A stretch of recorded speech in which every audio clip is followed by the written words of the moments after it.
Hello everyone! Good afternoon sa inyong lahat. So, kani nga video is part 2 sa katong story ni Chisa. So, buotan kayo ang akong landlord mga sis. Iya kong gitabangan sa akong mga gamit. Siya ang nag-assemble sa akong bed, mga cabinet ug sofa. Medyo maguwang nako ang akong landlord mga sis. Siguro naa siya sa mga 40s. Na siya ang ako naa pa sa 28. Ang akong landlord kay grabe ka gentleman. Single di ay siya mga sis. Siya sad gapuyo sa ubos sa akong apartment ug ako naa sa taas. Ug na ako'y mga problema sa akong apartment, tawagan ako siya or i-chat ug naa to the rescue dayon na siya.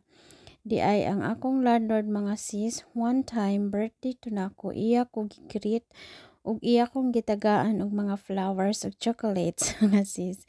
Diri sad one time nagkasakit ko, iya sad kong gibuhatan og soup, gilutuan di ay ko niya og soup. Kay lagi ako ramang isa diri sa Germany, so gawas sa akong mga amiga nga mga busy sad sa ilang tagsa-tagsa ka mga kinabuhi. Hangtod nga gi-invite ko sa akong landlord mga sis nga mga daw mi sa gawas. Diri sa Germany mga sis, dili na sila manguyab. Date ang una nilang tirada. Kung makuyog ka, so uyab na mo. Naara na nimo kung makuyog ka or dili. So first date na nila mga sis, mao na ang ilang pagpanguyab. So, syempre, akong nahuna-huna kay dalaga sad ko. So, why not dili na ko i-try. Dito mi sa Italian restaurant na ngaon mga sis. Dayon, dili lang to kay one time kundi halos every weekend na mi mag-date-date. Hangtod official na jud nga kami.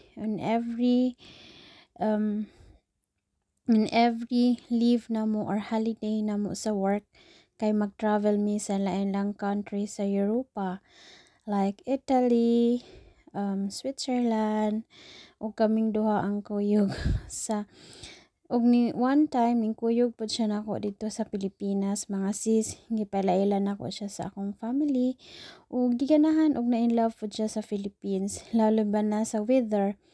Siguro medyo init lang gid kaayo siya compare diri, pero dali ra pud niyang na-adapt.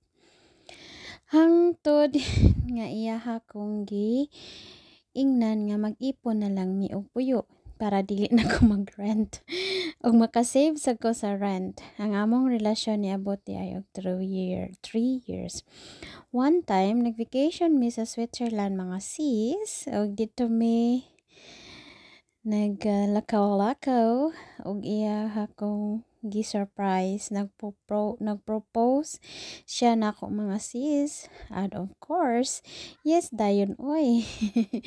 Kay nagkasinabot man mi ug na in love sad ko sa iya mga sis. Tall, white, and handsome. Gentleman pa. Blue pa ang mata. Blue pa ang mata.